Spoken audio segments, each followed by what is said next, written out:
रात गहरी है, पहाड़ों की चोटी पर अजीब सी सरसराहट है। कहते हैं इस हवा में आज भी एक औरत की दबाई हुई चीखें बहती है। चीखें जो 1640 में खत्म तो कर दी गई पर खामोश कभी नहीं हुई।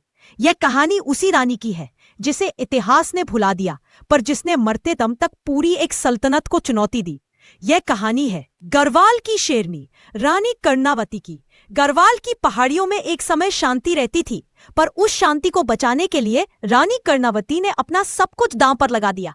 पति कैद, राज्य संकट में और वह खुद गर्जन की तरह मजबूत।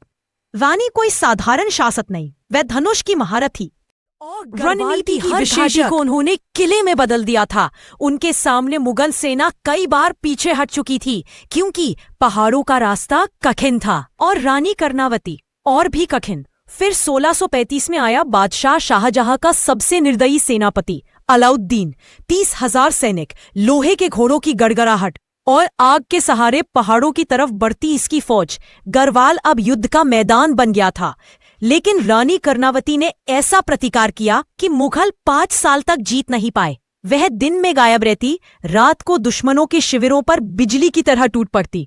मुगलों के बीच एक ही नाम फुसफुसाता था, कर्णावती, जिससे डरकर सैनिक रात में पहरा बढ़ा देते थे।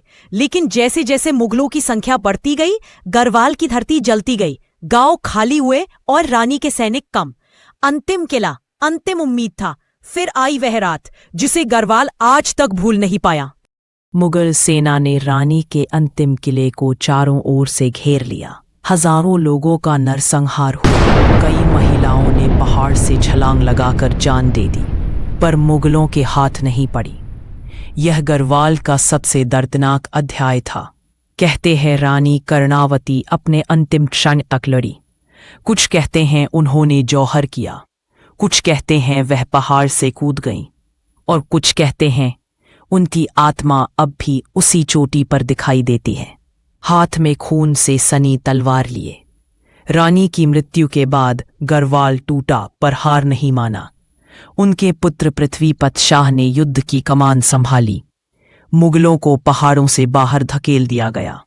गढ़वाल आजाद रहा क्योंकि एक रानी ने अपनी आखिरी सांस तक लड़ाई लड़ी थी। रानी कर्णावती का नाम इतिहास में छोटा जरूर लिखा गया, पर उनके बलिदान की गूंज आज भी गढ़वाल की हवा में सुनाई देती है। यह सिर्फ एक रानी की कहानी नहीं, यह उन लोगों की चीख है जिन्हें मिटा दिया गया पर भुलाया कभी नहीं गया। कभी कभी इतिहास सिर्फ लिखा नहीं जाता, बल्कि खून और आंसुओं से उकेरा जाता है।